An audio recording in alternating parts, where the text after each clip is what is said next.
Alright, hello guys. I'm here to pull for Duden because he's one of the characters that I've been most hyped for this entire patch. His banner is pretty good. We've got Yehuda, Faruzan, and Bennett. That's a pretty good 4-star lineup if you ask me. There is a very big chance I don't actually get him, which would be very disappointing, but it's very, very likely that I'll probably lose his 50-50 because last 5-star I got was Llama. Hopefully I can continue the win streak of me winning my 50-50s. If not, oh well, I guess. Ooh. Hey, nice to meet you. Yehuda on our first 10 pull? That's pretty good. I'm at least hoping for either an early or a 50-50 win, but I'm gonna be honest, it's probably gonna be neither of those because anytime I wish on a banner that I actually want to wish on, it ends up like absolutely screwing me over in terms of like primo gems.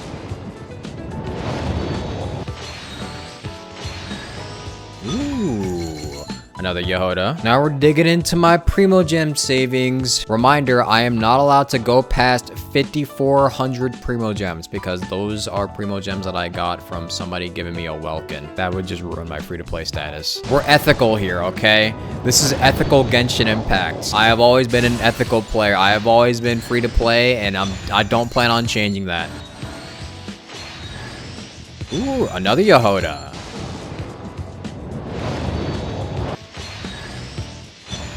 Sayu, okay. Ooh. I think we're going to pity, fellas. This is looking like a minimum 80 wishes on this banner. Another Yehuda! Alright, this is 70. This is like around soft pity ranges, I'm pretty sure. Let's see if we get him. Ooh, okay, alright. Okay, let's see if we win the 50-50 though. Okay, Faruzan, nice. That's a good sign, actually. Come on. Come on. Come on. It's been yes! Yes! Everyone used to call me Mini Duran, but as you can see, I'm not really mini anymore. Do you find my appearance strange? No, dude, you look fucking sick. Don't call your appearance weird. You look fucking awesome, man. My win streak of winning 50-50s continues. Oh my goodness, I can't believe that. Wow. Wowza. Faruzan was a good sign that I was winning the 50-50. I'm glad. I'm very happy about that. Very nice, dude. I'm so happy. I'm so happy I won the 50-50. Oh, man. I'm gonna enjoy using him. All right, coming up next, new quest. Thank you for waiting. I finished checking your adventurer handbook. Here are your commission rewards. We have no other urgent commissions on the books at present. Thank you for all your hard work lately. Perhaps you two could consider taking a vacation. A vacation? Amazing! Paimon never thought we'd end up having downtime in Nocry. Things were pretty hectic when we first got here. Everywhere you looked, it was either the Wild Hunt causing chaos or the Fatui stirring up trouble. It felt like this whole region was one giant slime in a barrel, ready to go boom at any moment. The Traveler and Paimon strike again. Just protagonist things. Ah, yes.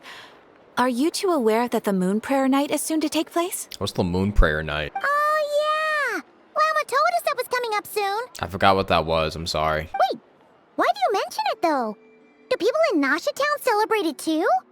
Paimon thought it was just for Moon Goddess worshippers. You're partially right. Most people in Nasha Town just see the festival as an opportunity to do business. They do not concern themselves with the religious element. The festival was first celebrated by the Frost Moon Scions. On this day, they would wear moon prayer blossoms and celebrate the birth of the moon goddess through song and dance. They would also prepare food and handicrafts and give them as gifts to others. Over time, it became Nodcry's most lively festival. Oh, sounds like fun. I'm definitely up for it. Great.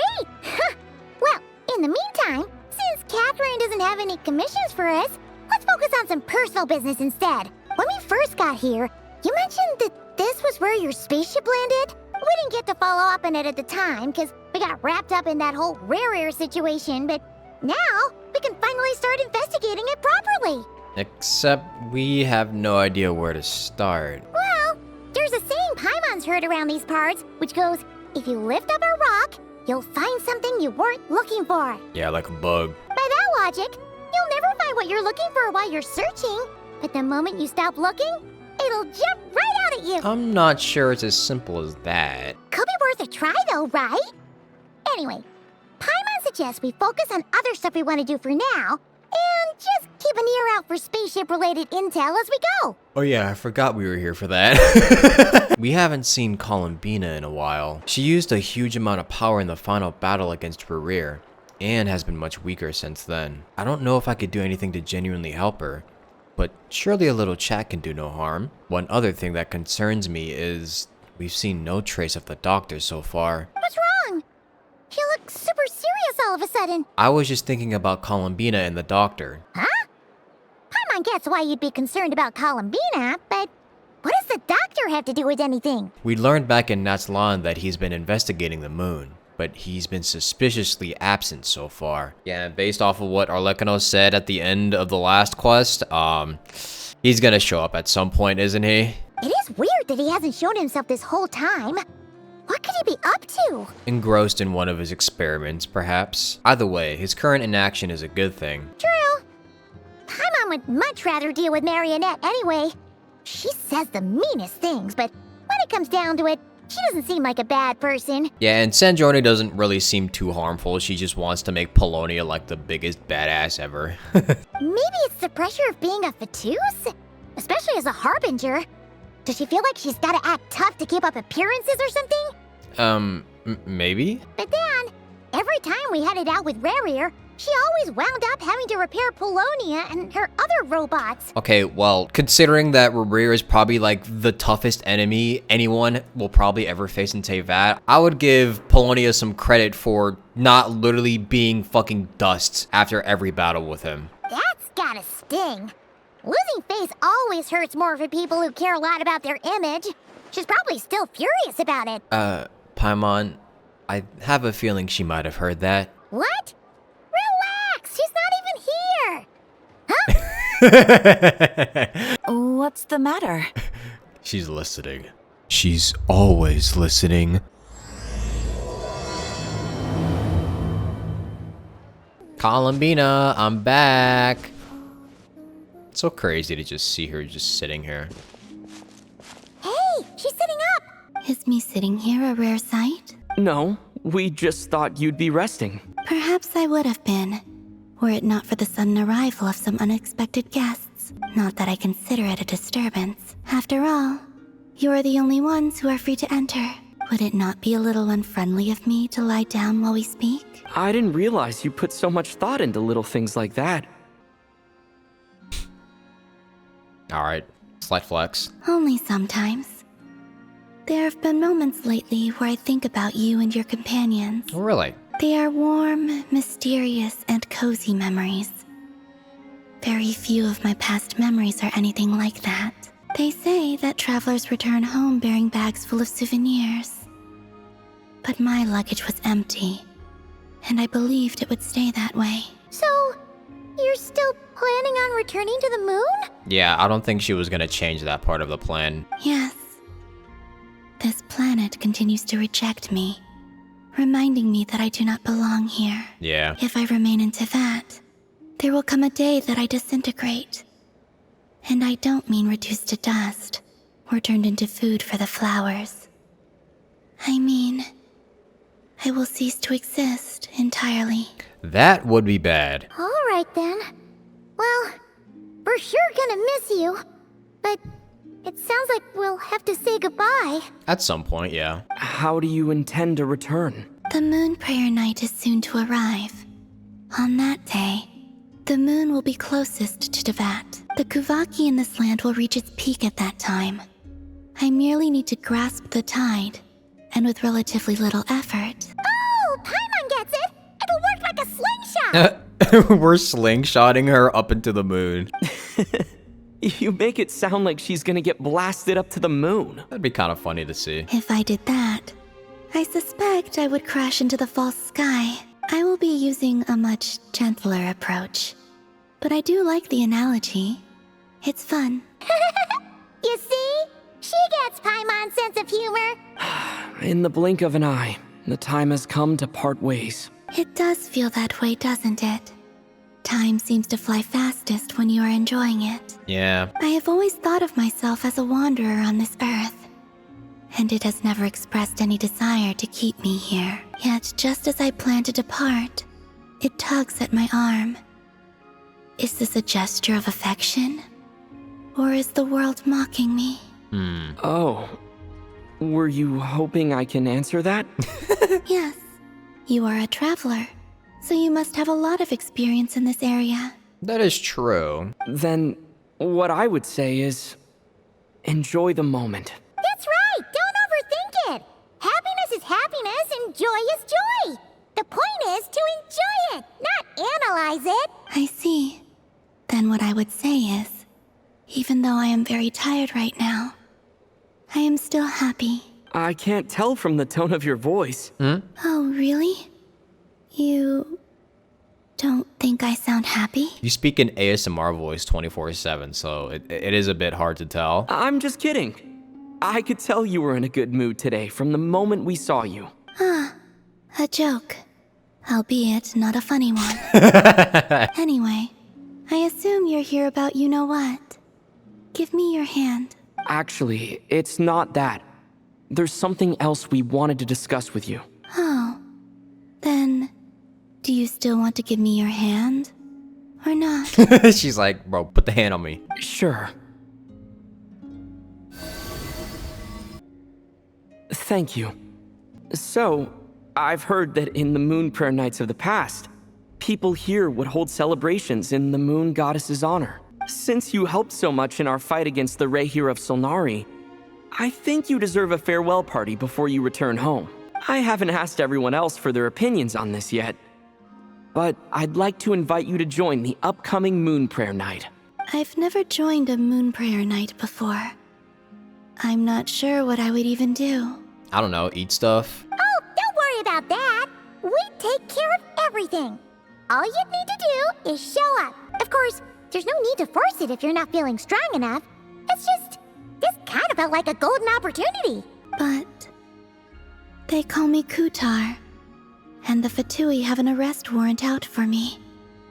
I shouldn't appear in public right now. I'm sure you'll be fine. Yeah, there will definitely be complications, but... I'll make it work. You have my word. Yeah, we got your back.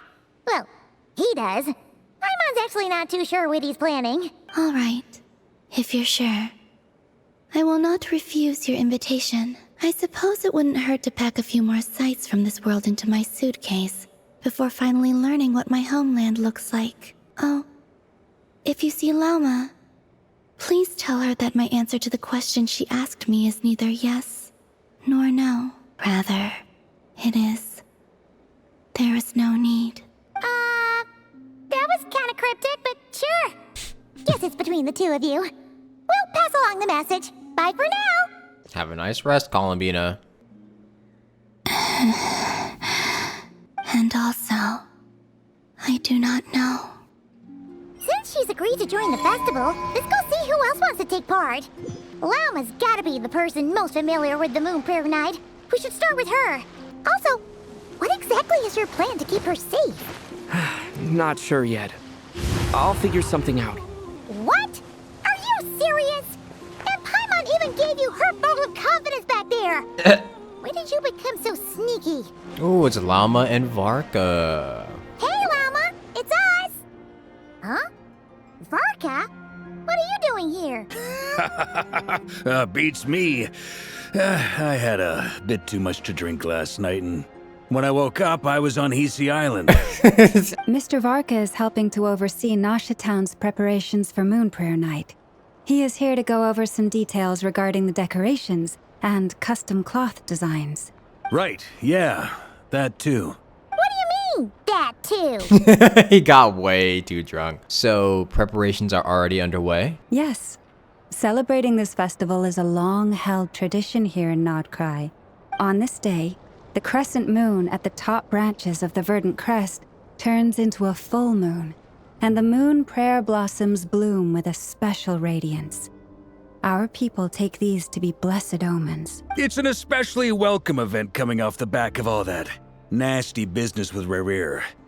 Everyone got put through the ringer recently, and now they're looking to turn their fortunes around. The big shots in town all agree that a big, lively celebration is just what we need to rebuild people's faith in this place. No wonder Catherine said that people weren't so bothered about the religious element. Yeah, gonna put all the religious elements aside just to have fun. That's right. It's become more of a local custom by this point. The celebrations have little to do with whether the religious stories behind this event are true or not. Even the Frost Moon Scions are eagerly awaiting the coming of Moon Prayer Night, despite now knowing that their past beliefs were founded on a falsehood. That's fair. It's a bit like the lantern ride in Liyue. It's a chance for people to enjoy themselves, not debate the existence of the Adepti. Although, in their case, the Adepti definitely do exist. Oh, one other thing. We just went to see Columbina. We went ahead and invited her to take part in the festival this time. Hope it's okay. Wait, so... you mean she agreed to it? Huh. That's quite a surprise. Then I suppose that she intends to return to the moon on that day. Probably. Oh, yeah. It's kind of a complicated process, but basically, it's like a slingshot. Yeah, we're launching her to the moon at high speeds, so you'll be able to see her just turn into a rocket. I understand. In truth, I had a feeling that she might make such a decision. Well, if Kuthar has decided to participate in the festival, we should prepare accordingly. Yeah, exactly. She was saying how it could be risky for her to show her face in public. We were wondering if there was any way we could hide her. Unfortunately, the people who carved the statues did an excellent job of capturing her likeness. It will be very challenging to hide a goddess whose face everyone is so familiar with. Darn! We may have bitten off more than we can chew here. Nah, don't sweat the small stuff. We can handle that. Huh? Are you saying you have a plan? Not as such, no, but the most important thing with a festival is to keep the mood light and your spirits up. Bruh, none of us have a plan to do this. You can't go preparing for a festival with those long faces. You'll never convince anyone to enjoy themselves. The Mondstatter spirit is strong with this one. As it happens, I agree with Mr. Varka. Let's start by making our appreciation for Kuthar the beating heart of the festive atmosphere. And who knows, once we get the ball rolling, perhaps everything will just fall into place. Hey! Did you catch that? Lama said the thing! Or close enough, at least. I'm looking forward to the Moon Prayer Night already. We have a festival in Mondstadt called Windbloom. Yeah. And you can always tell which couples are celebrating it for their first time by the smiles on their faces. Big, beaming smiles, like their whole face is glowing. Yeah, you have Windbloom and like the other festival that we haven't even seen yet, even though it was teased at the very beginning of the game. When are we gonna see that, huh, Varka? And I have a feeling we'll get to see that same smile on the moon goddess's face at this festival. Not quite the same, surely. Anyway, I'll take care of business in the city, but I'll have to leave the decor up to you and the Frost Moon Scions. No one else can capture that traditional aesthetic quite like you guys. But lastly, there's the final key element that brings the festival to life. Companionship. We'll take care of that part. Before you leave, let me show you something that we've been preparing. Mr. Varka had asked to see it already, so you may as well tag along. Also, I have some further questions about Kuthar's decision. Hey, wait, you guys are walking faster than I am. What's this? They sure look like they're having fun. I believe so. Kuhenki seem very skilled at playing drums like these, though I'm not sure where they learned it from. Maybe it's an innate talent? In their eyes, they're probably just playing with toys. They're using their ears, aww. Luanatar! You wanna play too? Aww, she doesn't know how to? Yeah. She looks more confused than anything. Maybe we can teach her next time if we get the chance.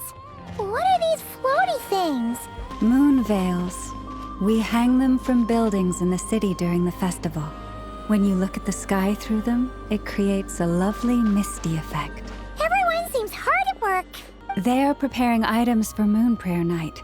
For instance, the sculpture being made over here. Mr. Varka and I were just finalizing the details of where it will be placed. Ah, there she is.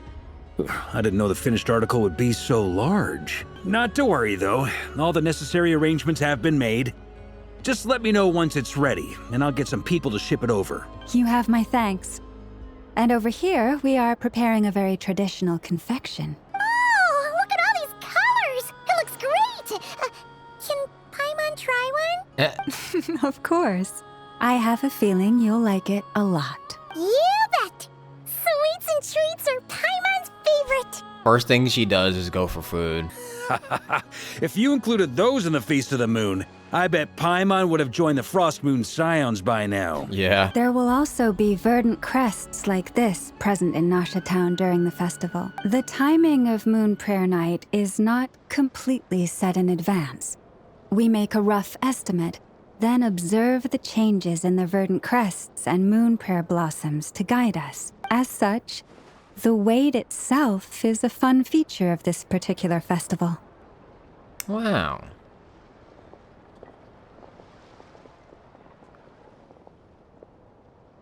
Let's talk here. To tell the truth, I am very surprised to hear that Kutar is willing to participate in the festival. I once asked her if she'd be willing to stay with the Frost Moon Scions. I could introduce her to everyone, and we could be a family to one another. She did not answer, but she has not appeared here since. I took this to mean her answer was no, but if that were the case, she would not have accepted this invitation. Speaking of answers, she asked us to pass along a message. There is no need. Ah, I see. Maybe she is right.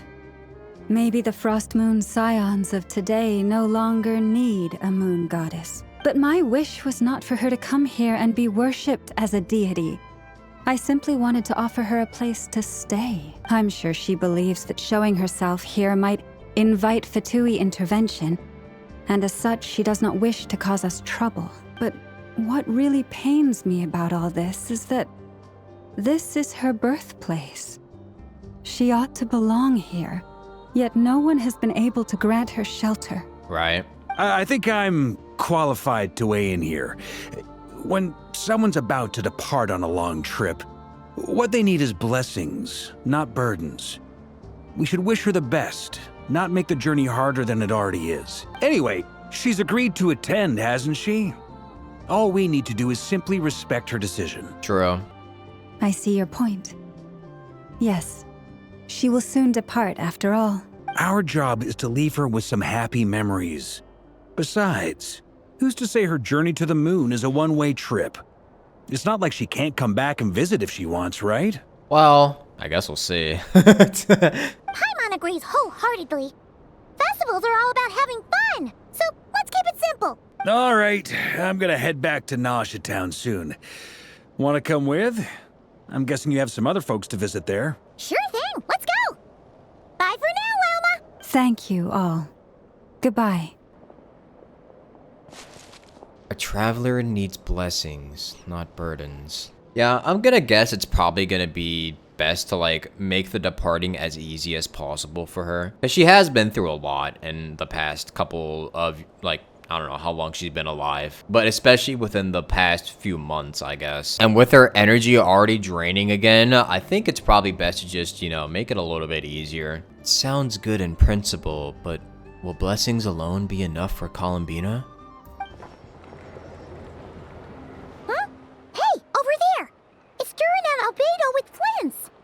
What could they be chatting about? Your guess is as good as mine. Ah, Grand Master, and the Traveler and Paimon. Hi, Dudin. Hi, Albedo. Hi, Flins. Hello there. It's been a while. Perfect. We have some new volunteers for our investigation. Sorry, what investigation? Wait, let me guess. The righteous Lightkeepers are finally ready to hunt down the Abyssal Dragon? Haha. Yes, that too. Really? Yeah, right. Oh, wait. Why does everyone keep saying that too? Well, to be precise, the facts match, but not the causality. Wait, so I guessed right? maybe I can explain. We ran into Mr. Flint's north of Nosha Town. At that time, we just noticed a few abyssal creatures out in the wild, but the strange thing was, I didn't detect any traces of abyssal energy on them at all. Oh, those look weird. On closer inspection, we realized that they were not real monsters, but something akin to reflections in the water, or perhaps a mirage. They're like coated with Kuvaki. Huh? What do you mean? Like, you could see them but not touch them? Exactly. It was very peculiar. They roared and tried to attack us, but we could not make any physical contact with them. I think I've heard of things like that happening in Notcry before, but I don't know much about it. Yes, it's a known phenomenon. Mirage-like illusions tend to appear in Notcry in the run-up to Moonprayer Night. From a distance, they appear quite real. I myself thought that Misters Durin and Albedo were locked in battle with abyssal monsters when I first arrived. But after sharing intel and investigating a little further, we can confirm that these illusions are harmless. There is no great cause for concern. All the Mirage stories I've heard are either animals, rocks, or small houses. Abyssal monsters, though? That's a first. It's a first for me, too. So I'm planning to look into it further just to be on the safe side. I intend to inspect a few more locations. What about you two? Any plans? Alice contacted me a few days ago. Alice! She'd like me and Durin to assist her with an experiment. Alice! But we lost contact shortly after receiving the message. No! I'm sure that comes as no surprise to anyone familiar with her. Oh my god, bruh. We don't know when the wind will blow. Yet when the wind blows, we will know. That, in a nutshell, describes how Alice operates. Yeah, that tracks. Okay. Well, I suggest we investigate this Mirage business in the meantime. It's piqued my curiosity, and I'm pretty sure I know someone who will already be 10 steps ahead of us. Who would that be? Well said. Right? Whatever's happening in Notcry, she always seems to be the first one to know. Oh, Nefer? Let's go see what she knows. We can invite her and her staff to the festival while we're at it. Bruh, she gonna charge us to go to the festival, bruh. And that shit not gonna be cheap either. You're right, I have noticed. There's certainly something a little fishy about this situation. Only a little, though. Records indicate that this phenomenon can occur in the days before and following Moonprayer Night. That said, it has always been a rare sight in the past. The odds of encountering these phantoms are similar to looking up in the night sky, happening to see a shooting star, and managing to make a wish before it disappears. That's very, very little. But this time, either everyone's getting lucky, or they're appearing far more frequently than usual. Yehoda's out gathering intel as we speak. In the meantime, let me check off some points of interest. First, the Abyss. The ones we saw seem to be abyssal monsters. Indeed. But we have identified one location where many more of them have made an appearance. And not just monsters, but human phantoms too. Given the scale and nature of the phantoms, it's almost as if someone's last memories are coming to life. Or perhaps the memories of multiple people. I think I'm starting to get where they're going with this. So you mean the phantom monsters are hunting down the phantom humans? Exactly. The phantoms can interact with each other, but we have no means of intervening. In addition, some of the human phantoms would seem to be from the very distant past. This is clear both from the clothing they wear and the stories they tell. They claim to be from Hyperborea, a name which I've heard from Lauma before. If this is true, it means they must be from 6,000 years ago. Did Paimon hear that right? 6,000 years? That's 4 fingers, Paimon. It sounds like this merits further exploration. That'd be a big help. I'll leave it with you, Albedo. My knowledge of ancient history is non-existent. I used to doze off every time the pre-Knights of Favonius era came up in class. God, we need to put you in school, Paimon. It's quite a miracle that you were able to understand these phantoms' speech, given how long ago they lived. I suppose you're right. But I'll leave the archaeologists to ruminate over that conundrum. As an intelligence broker, My sole interest is in the value of the information I gather, which, in this case, hopefully means earning myself some good favor with our dear Lady Moonchanter. So calculating. Whew, this intel broker logic always catches Paimon by surprise. Sounds to me like we could split the work up. I think the abyssal phenomenon is best left to Albedo, Flint's, and me. Agreed. It coincides with my duty as a lightkeeper. For my part, I'd like to understand the abyss better. Even a little knowledge would go a long way. This is certainly a rare opportunity to study the abyss. But even rarer, perhaps, is the chance to make contact with the ancients. Really? The Curatorium will take the lead on investigating the Hyperboreans. We put in the work to learn what we know so far. It seems only fair that we get some quantity of exclusive intel. That just leaves our trusty team of 2 unassigned. Wait, we're a team? Since when? Since you became an honorary knight, of course. This was part of my grand plan all along. Ha ha ha! Oh, good. Oh yeah, by the way, we managed to convince Columbina to come to the Moon Prayer Night celebrations. Would you and Yehoda like to join too? She agreed to that? Huh. Quite an achievement. Never underestimate the traveler, I guess. Yeah, just protagonist things. I'd be happy to join. No point shutting myself inside when the streets are all decked out. I doubt any clients will be visiting during the festival in any case, and Yehoda loves a party, so I'm sure she'll jump at the opportunity. No. No. Wait, what? Way to contradict me in front of... Wait, no, that's not what I have bad news, boss. Uh-oh. So many people. All right, everyone inside, quick. She's so fast. This is gonna sound crazy, but hear me out.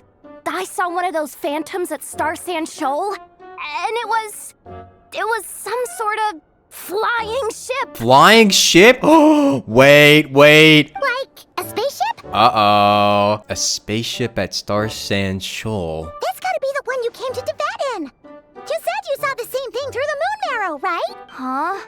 You already know about it? Ugh, I thought I was gonna blow people's minds. Turns out I'm the last to find out. Don't worry, it's still mind-blowing to me. Wait, back up. You came here in a spaceship? Now my mind is blown! What's it like on the inside? Was it like flying through space? I want to know everything! Normal person's first time coming in contact with an alien. Maybe that's a conversation for next time. This is still a huge discovery on your part. Yep, exactly. Huge discovery. You're the best. Second best intel broker in the world. After your boss, of course. Had to correct herself there. Wow. Really? Well, I don't know if I'm all that, but... I guess that decides where we're heading next. Come on, don't look at me like that. I know the spaceship doesn't have anything to do with me, but you don't want to leave me as the only one twiddling my thumbs, do you? Please? Varka's like, please, can I join you guys? Fair enough. You can tag along. In that case, let's meet back here to discuss our findings once we're done. I wish everyone a productive investigation. I think it's funny that Varka is like the only person that like doesn't do anything. He always sits back and like does the actual planning and like schematics, but he never actually goes outside to do anything. What's up, boss? Aren't we gonna head out? Tell me, Yehoda, when did the Curatorium start giving out intel for free? Uh-oh. Sorry, boss. That's another 40 hours of work gone from her paycheck. Oh, Yehoda. Whoa, wait, you can actually see it. Wait, it's huge. Wait, it's way bigger than I thought it was. Well, what do you know? Yehoda was right on the money. This Phantom really is your spaceship. But wait, if this is when the spaceship crashed, does that mean we're gonna see when Lumine comes in? But that's so weird.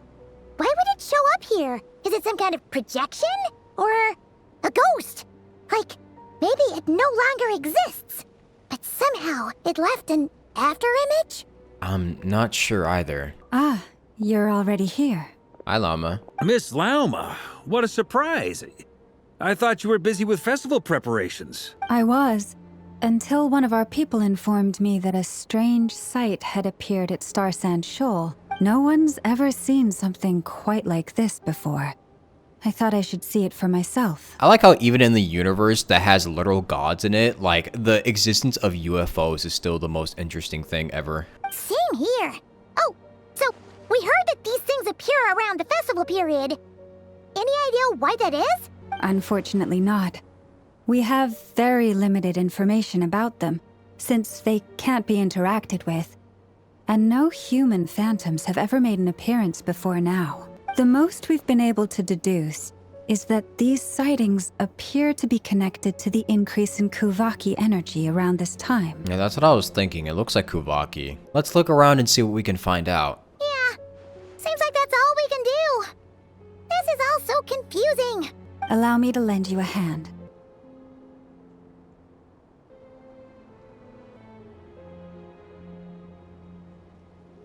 Nothing? Everyone, our friend here should be able to provide us with some information. Is that a phantom rhymehorn deer? I've heard about how the Frost Moon Scions live in harmony with the animals and can even communicate with them. That's coming in handy now, for sure. Okay. Yes, I understand. Then how about this? It's kind of funny that they acknowledge the fact that, like, most people would probably wish that they could talk to animals, but Llama is basically just like, no, and actually it's kind of annoying. If you play, like, the little anecdotes that they have around the map every single day, there's one with Llama where she basically talks about how she could speak with animals, and she's just like, yeah, it's cool until you realize you literally can never turn off their voices ever. Oh, it's leaving. It appears to share our curiosity about this giant spaceship, so I asked it if it wouldn't mind investigating along with some friends. In return, I told it about some nearby spots where the wild fruit grows abundantly. We may live in a different era from these phantoms, but I trust that the terrain, climate, and ecology here are more resistant to the effects of time than some things are. True. Let's give them a moment and hope for the best. All back together? Must have been a lot of fruit. Wow. Indeed. Now let me ask them some questions. It did find a lot of wild fruit, enough for them to feast for a long while. Nice. This puffin circled in the air several times, but didn't spot anything out of the ordinary. Certainly nothing to do with the spaceship. Huh. Well, it definitely makes sense to get a bird's eye view. Indeed. Other than that, I was also thinking that the world these phantoms see is also different from ours. Oh, I get what you mean. The wild fruit exist in both times and spaces, but there might also be things that only exist in that space-time, which we can't see. Because we don't see their whole world. We only see small fragments. Yeah, I'm starting to feel like this is very similar to the time where we, met that one girl from Conria, but she didn't exist in our time and we didn't exist in hers. Like, we were in two separate spaces and we could only, like, see what they were seeing when we joined hands. What was her name? Didi Death. Good point. Great thinking, Llama. Blunthorn rhinos can use Kuvaki to shift great rocks, but this one says it couldn't get that ship to budge by even an inch. The sniffer mole tried too, but despite being a skilled digger, it could not get through. They say that the spaceship looks robust and undamaged. It seems completely impervious to any and all attacks. Whatever lies within is well defended from harm. Damn, Traveler, you got that kind of technology? How much that shit cost? This also probably means this is like right when the ship crashed or somewhere around that time. Because it doesn't look like it's very old or covered with like mold and terrain. So it was probably a while before then. So, just like us humans, there was nothing they could do about this spaceship either. Yes, still, they deserve our thanks. We are grateful for all your efforts, dear friends. Now go, and enjoy your feast. I've noticed some other human phantoms gathered nearby. Come on, let's go talk to them. What is this thing? I've never seen it move, and there's no way to get inside. Goodness knows. My grandpa says it's been sitting here at least since his grandpa was still alive. What about his grandpa? Did he say anything to your grandpa's grandpa about it? Huh? I don't know. In all likelihood, it was here back then too. Hard to imagine something this huge could move. Lumine really left the ship and left Ether in there for the longest time ever, bruh. Guess that means that as far as they're concerned, this ship's been around a long time. Come on, brothers. If we can get even a small chunk off of this thing, it's gotta be worth a fortune.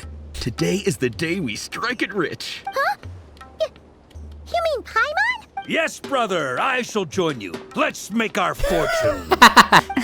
We should go with them. Oh, brother. What the? This thing is crazy tough. I can't even scratch it. What's it made of? Sorry, brother. Looks like we'll have to seek our fortunes elsewhere. Enjoying yourself? I was just seeing if I could influence this phantom's perception by playing. But nope, no dice. I'm sure we're all starting to build up an idea of what's going on here now that we've spoken to some of the people. Traveler, you know what this thing is made out of. Can you, like, say something? These phantoms are reenacting real historical events in Nodcry. It's almost like we're in some kind of interactive stage play. We can talk to the actors, but the plot is fixed, and we can't influence it. It makes sense. History is set in stone. The objective facts of the past cannot be changed. Paimon totally thought you were just goofing around earlier. But actually, you were doing some serious investigating. Of course I was. Anyway, at this point, I think we're forced to conclude that although the Phantom spaceship is right there in front of us, we aren't going to learn much about it from these people. If only this showed the moment when my sister was searching for me. Maybe then I could have discovered why she wasn't in the spaceship. Or if it showed the moment when it disappeared, I might have found out who was piloting it and where they were headed. But no such luck. All we've seen is an arbitrary moment in time during its long stay here. Don't be discouraged. If nothing else, this is proof of the ship's existence. True. And think about it. So many people tried to hack their way inside, but no one could get the door open. It's made of very tough material. What did you guys make this shit out of, bro? To me, that says that we'll either find the ship itself or the story behind it. It's just a matter of time. Thanks, Varka. Huh. Every now and then, when Varka gets serious, he actually does seem like Grandmaster material for once. I wonder how the others are doing. Let's head back for now. Sounds good. Also, drinks are on me if Team Knights of Favonius is the first to finish. Wait, we have a team name now? Am I in Team Knights of Favonius as well? I don't know, can you handle your drinks? You're very welcome to join. We've even got a cathedral ready for you. Isn't that technically blasphemy? You wouldn't dare make a joke like that if Barbados was in earshot. Nah, I'm sure Barbados doesn't mind a little harmless blasphemy once in a while. All of a sudden, there's a gust of wind, and then you can hear Barbados' voice saying, "You're a traitor." Oh, no! Get away! Oh.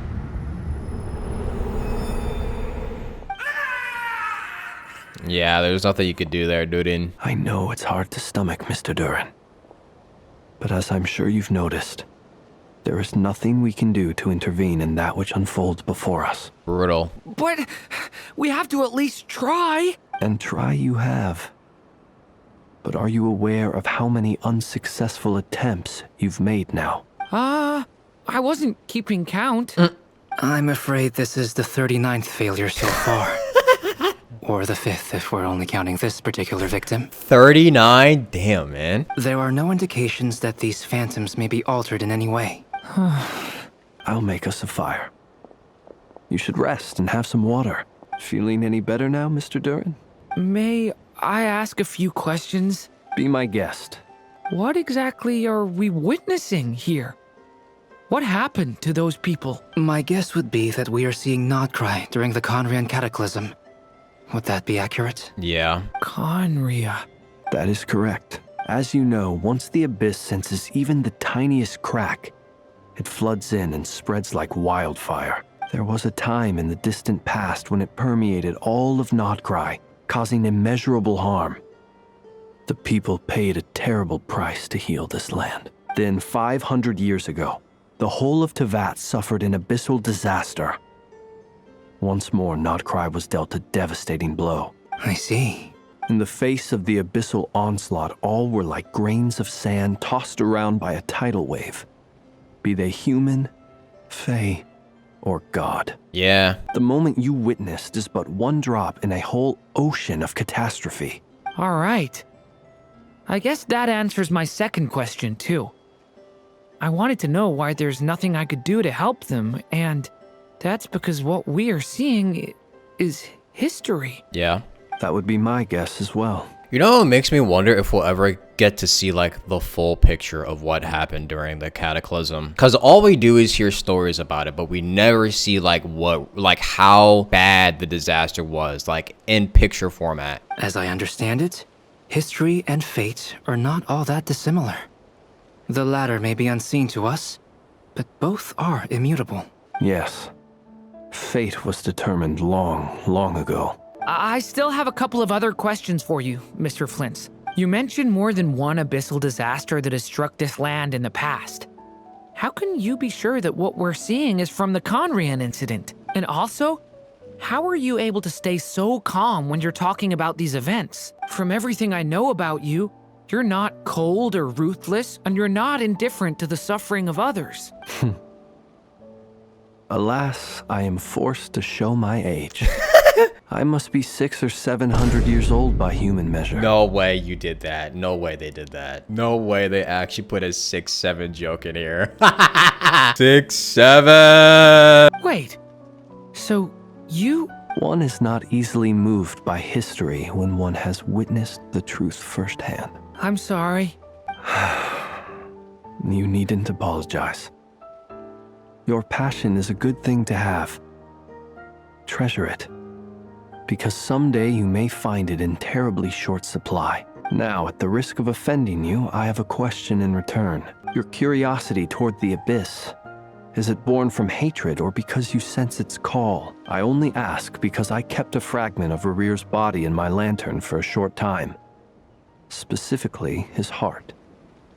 So I know what a burden it can be to carry the abyss with you, and I hear its power growling from somewhere within you. In my eyes, your mere existence is a miracle. Well, my honest answer is... I don't know. I don't think I have the confidence to say for certain. What I will say is the abyss is not the only issue that haunts me. Even before I became who I am today, the question dogged me constantly. Should I even exist at all? My doubts remain unresolved. But when we fought Rarir, something became a little clearer to me. Sometimes it is the darkness within us that allows us to achieve the impossible. I certainly got the sense from your 39 attempts that you were trying to achieve the impossible. It sounds like you've resolved to see the truth for yourself. Absolutely. In that sense, he and I are quite similar. Then I wish you every success. I look forward to the day of your transcension. Well, if everyone's caught their breath, I suppose we should head back. Oh, and one last thing. I'd appreciate if you kept our discussion about history a secret. 6'7". Incredibly, our separate investigations led us all to the same conclusion. Hooray for consensus! Yippee! Yeah, but we barely learned anything, though. I totally thought this would be the mother lode. Talking with the ancients? I mean, come on! But nope. All we got was useless snippets of conversation. And all this stuff about moons and hyperopia. What a load of baloney. Seems like people back then had a few screws loose. I understand your frustration. We found the same issue. Each phantom only showed a very brief moment in time. There isn't much value to be found in these miscellaneous fragments of a civilization's history, no matter how glorious it may have been. At least not yet, yeah. If there's a silver lining, it's that these phantoms are harmless to the present reality. They shouldn't get in the way of the festivities. I'm on agrees. And not just because it's the first thing she understood in this whole conversation. Both Yehoda and Paimon have like 2 working brain cells collectively. You look disappointed, Nefer. Is something the matter? What do you think? We all worked our tails off, but the only one to gain anything from it was you, Lady Moonjanter. Well, please do share the Hyperborean records with me. I will gladly inscribe them in our people's documents. Oh, duh! Yeah! That was it! Hyperborea! Hyperborea. She's so... I'm serious.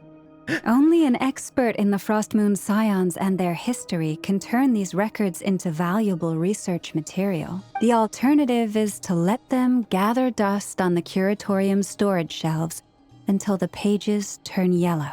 Nefer, you're wise enough to know that cooperating and sharing the profits is the best course of action here. Well, that goes without saying. Sure, let's do that. She says reluctantly. Huh? But didn't you say we aren't supposed to give out intel for free? Sorry. Shutting up. Now is not a good time to push Nefer's buttons. Yeah, she's already doing this shit for free, so she's already on her edge. Anyway, back to Moon Prayer Night.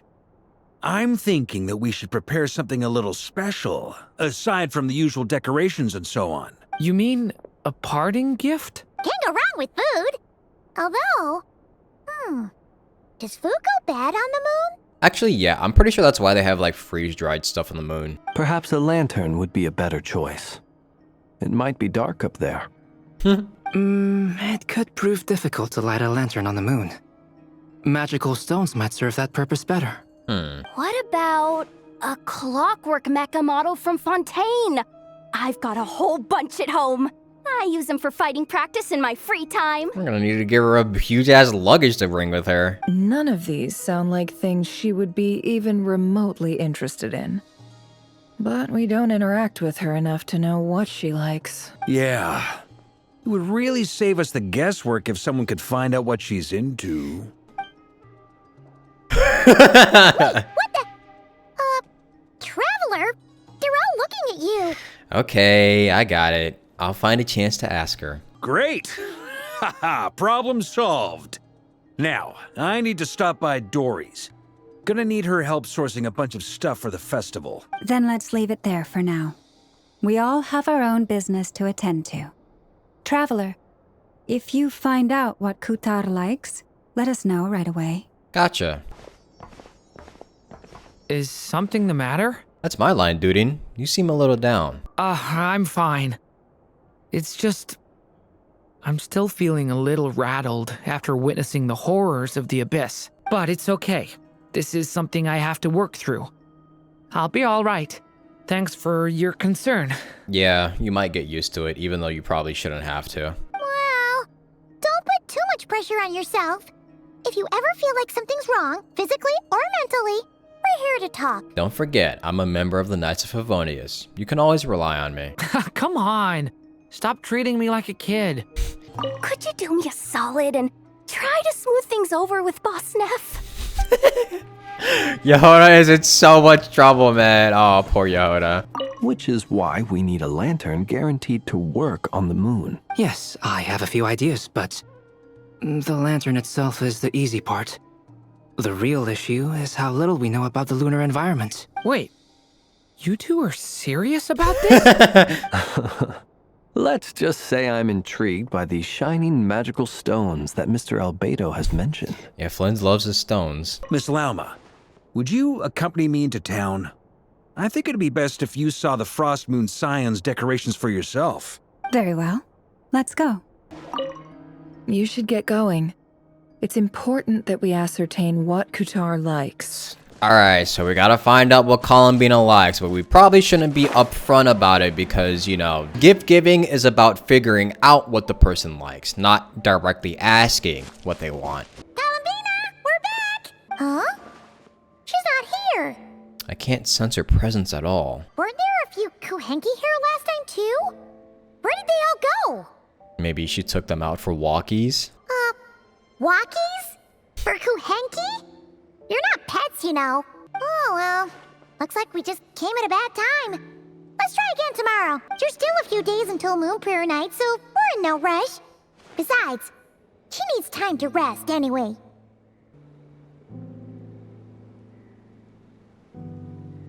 Kalamina! Are you back yet? The music is so somber without her here. Oh, how strange. Looks like she still isn't here. This is a bit odd. Right? It's not like her to spend so much time outside. Especially since she's worried about attracting unwanted attention. By the looks of it, she hasn't been back all day. What about Luanatar? Luanatar, you there? Hello. Hey! Do you know where Kalambina went? She doesn't know either. Sorry, didn't understand. But if you know where she is, could you take us to her? Sounds like a I don't know either to me. Yeah, that's even stranger. Paimon, look. The flowers. What about them? Oh, that's not good news. Yeah, I think she might be in danger. They change color when Kalambina gets weaker, right? And they look super pale right now. Let's go. We gotta find Llama. Good idea. She might know what's happening.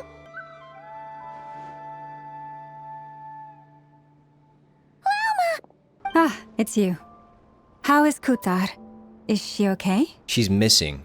Has she visited the Frost Moon Scions? No, she hasn't. I came here to check on her after I noticed the flowers had changed color. Based on past precedent, she must be very weak right now. Even getting up to walk would be a struggle. It seems unlikely that she wandered off outside. Not to mention that she doesn't do that at the best of times either. So yeah, this is super weird. Has anyone approached Silver Moon Hall lately? No. Very few people are in the know about Kutar's whereabouts. And if anyone suspicious had visited, they'd have left some sort of evidence. Come on, let's go to Nasha Town. If anyone has seen her, someone there will know about it. It's not Cry's information hub after all. This is a bit strange. Wait a moment. Is it just Paimon, or is this all kind of suspicious? It's never been here before, right? No, I don't recognize it. Oh? Alas, your free and easy adventure time is over.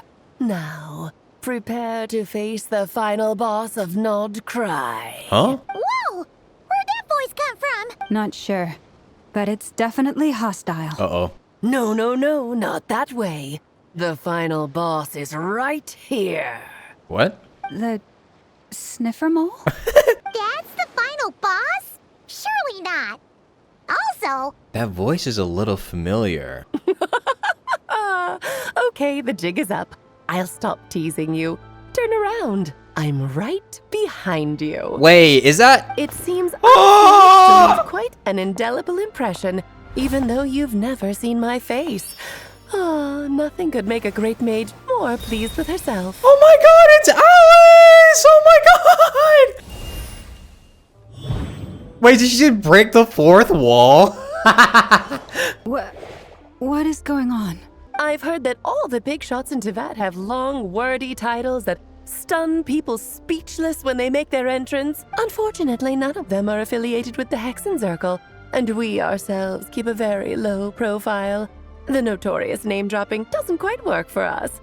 Still, I, for one, think I'm really quite amazing. Yeah, you kind of are. So that didn't stop me from coming up with a title anyway.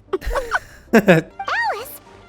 It's really you this time? Not a lantern or a Dodoko, but Alice in the flesh? Wait, she is a real person. Oh, that's right. So, what do you think? How does it feel to finally meet me? You look amazing. Holy shit. I think it's actually crazy to see you in person now. Also, what is with your hat? You look like... You look just like Klee. You look so young, or you look just like Klee? What's the correct answer here? You look just like Klee. Oh, that's the first thing you thought. A little surprising, but that actually makes me very happy. Oh, really? Because that means that when Klee grows up, she'll be just as stunningly beautiful as her mother. So she's a friend of yours? Yeah. Kind of. This is actually the first time we've seen her in person. person. Yeah, it's like kind of meeting a pen pal in person for the first time. I see. Madam Mage, that was, quite a powerful entrance.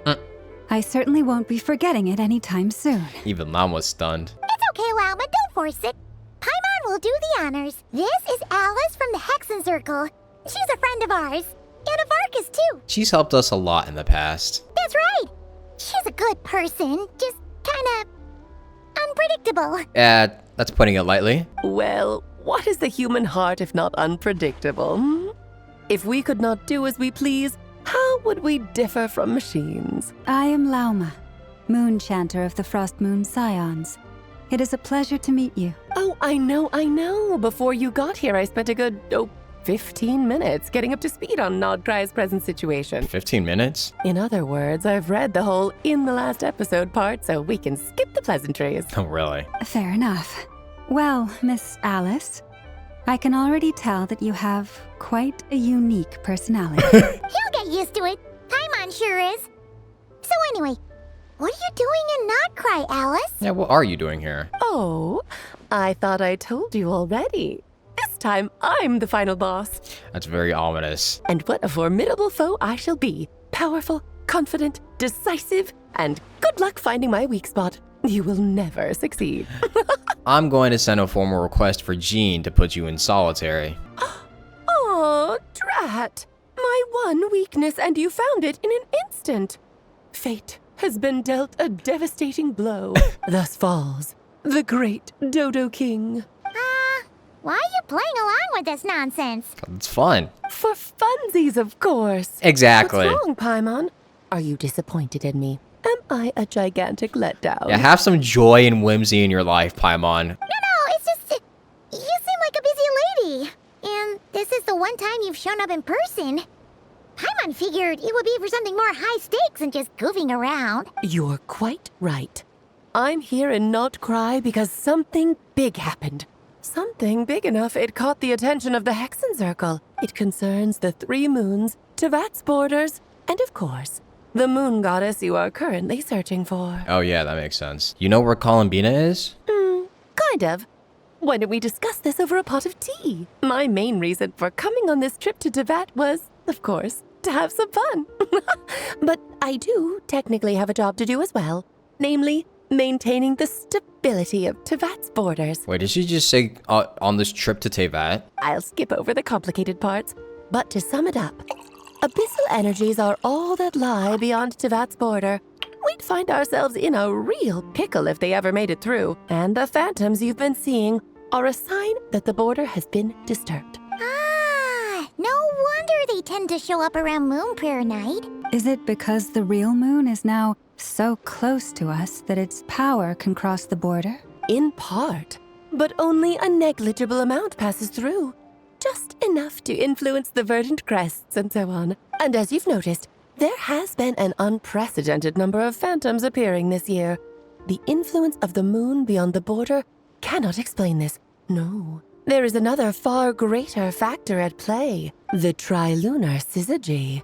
What? A trilunar syzygy. Oh god, I'm about to start being like Yehoda. Eons ago, before the heavenly principles came to Tevat, it was the then 3 moon goddesses who controlled the laws of this world. You're talking about life, death, and such, aren't you? Oh, that's exactly it. The 3 goddesses split these powers amongst themselves, promising never to consolidate them into one singular body.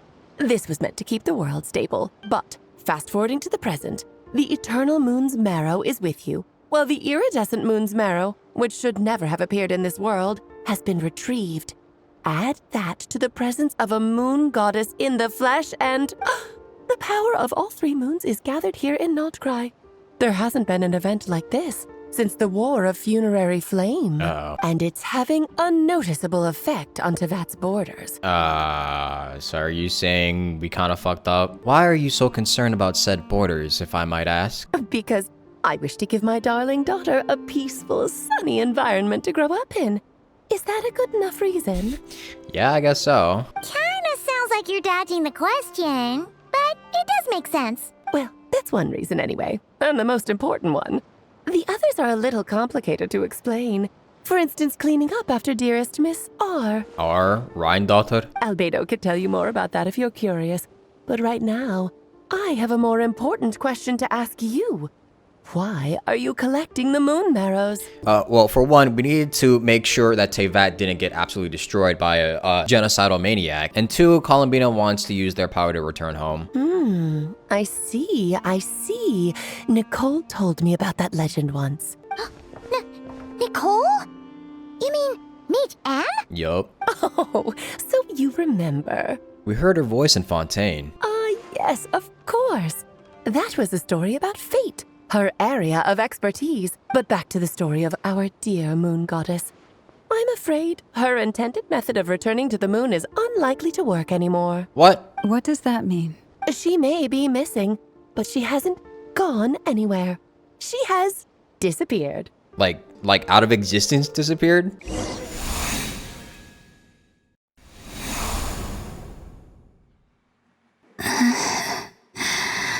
My body is so heavy. Wait, no. It's my mind that's heavy. My arms and legs are as light as a feather. What's happening to me? I feel drowsy, like I've been asleep for too long. Is it daytime or nighttime? Is the moon out? I think I'll go for a walk. This is what we call depression.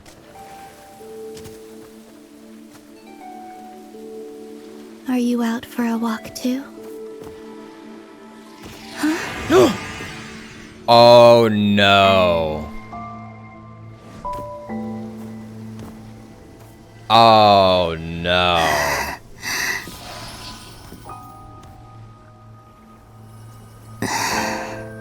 The day has come at last.